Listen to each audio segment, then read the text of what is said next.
ನಮಸ್ತೆ ಸ್ನೇಹಿತರೆ. ಚಂದಮಾಮ ಸಿಕ್ಕಿದ, ಆತನನ್ನ ನಿಮಗೆಲ್ಲರಿಗೂ ಪರಿಚಯ ಮಾಡಿಸೋಣ ಅನ್ನುವ ಉದ್ದೇಶವೇ ಈ ಕಾರ್ಯಕ್ರಮ. ಚಂದಮಾಮ ಅಂತ ಅನ್ನಿಸಿಕೊಳ್ಳುವುದು ಯಾಕೆ ಗೊತ್ತಾ ನಿಮಗೆ? ನೋಡಿ, ನಾವು ಸೂರ್ಯ ಮಾಮ ಅನ್ನುವುದಿಲ್ಲ, ಮಂಗಳ ಮಾಮ ಅನ್ನುವುದಿಲ್ಲ, ಚಂದ್ರನಿಗೆ ಮಾತ್ರ ಮಾಮ ಅಂತೀವಿ.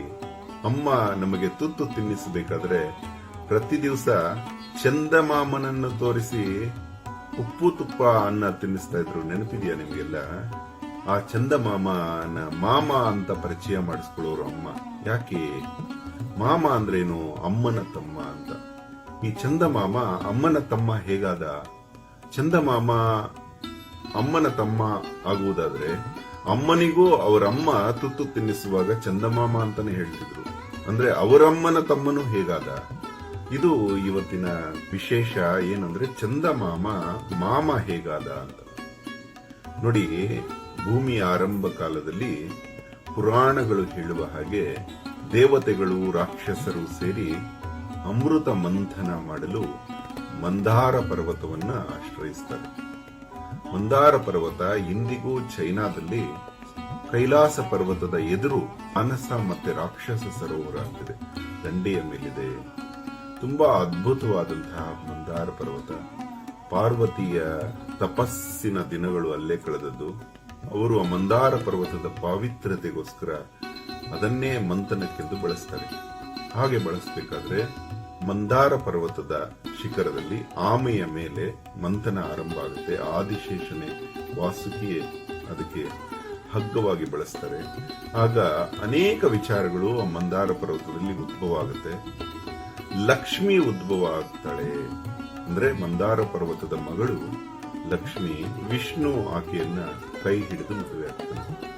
ಅಂದ್ರೆ ವಿಷ್ಣು ನಮ್ಮೆಲ್ಲರ ತಂದೆ, ವಿಶ್ವವೆಲ್ಲ ವ್ಯಾಪಿಸಿರುವವನು ವಿಷ್ಣು.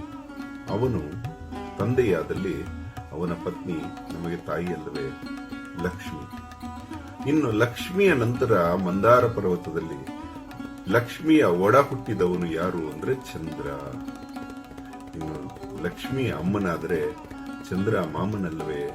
ಹಾಗೆ ಸೂರ್ಯನಾರಾಯಣನನ್ನ ವಿಷ್ಣು ನಾರಾಯಣ ಅಂತ ಕರೀತಾರೆ, ವಿಷ್ಣು ಅಂತ ಕರೀತಾರೆ, ಶ್ರೀ ಮಹಾವಿಷ್ಣು ಅಂತ ಕರೀತಾರೆ.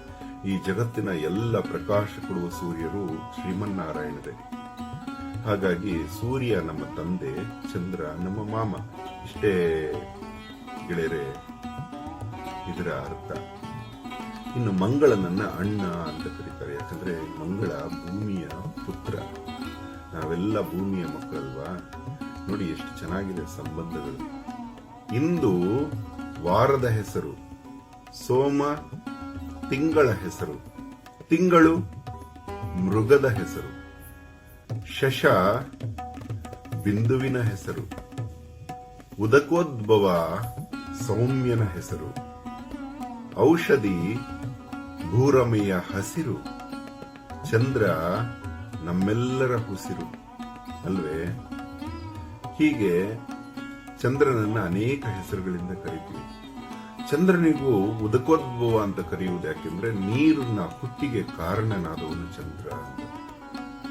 ಚಂದ್ರ ಪೌರ್ಣಮಿಯ ದಿವಸ ಇದ್ದಾಗಲೇ ನೋಡಿ, ಸಮುದ್ರದ ನೀರು ರಭಸದಿಂದ ಅಲೆಗಳು ಭೂಮಿಗೆ ಅಪ್ಪಳಿಸುತ್ತೆ. ಚಂದ್ರನನ್ನು ಮುಟ್ಟುವ ಉದ್ದೇಶ ಅದು.